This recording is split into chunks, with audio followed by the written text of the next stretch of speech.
ଜଗନ୍ନାଥ ସମସ୍ତଙ୍କୁ। କାଲି ଆପଣମାନେ ଶୁଣୁଥିଲେ ପାପରୁ କେଉଁପରି ଭାବରେ ମୁକ୍ତି ପାଇବେ। ତ ଆମେ କାଲି ଆପଣଙ୍କୁ କହିଥିଲୁ, ଆଜି ଆଉ ଏକ ଶ୍ଲୋକଟିଏ ନେଇଛୁ ସଂସ୍କାର ଗଣପତିରୁ।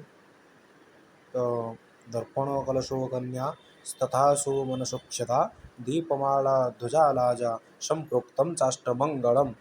ତ ଏହି 8ଟି ଦ୍ରବ୍ୟ ଦର୍ପଣ, ଆରିସି, କଳସ, ସୁଲକ୍ଷଣା କନ୍ୟା, ପୁଷ୍ପ, ଅକ୍ଷତ, ଦୀପମାଳା, ପତାକା ତଥା ଲାଜା ବା ଖଇ, এই 8ଟି ଦ୍ରବ୍ୟ ଆପଣ କେଉଁଆଡ଼େ ଯାତ୍ରା କରୁଥିବା ସମୟରେ ଦର୍ଶନ କରିକି ଗଲେ ଆପଣ ଯାତ୍ରା ଅତ୍ୟନ୍ତ ଶୁଭପ୍ରଦ ଅଟେ, ବା ଯେଉଁ କାର୍ଯ୍ୟରେ ଆପଣ ଯାଉଥିବେ ସେ କାର୍ଯ୍ୟ ସକ୍ଷମ ହେଉଥିବେ।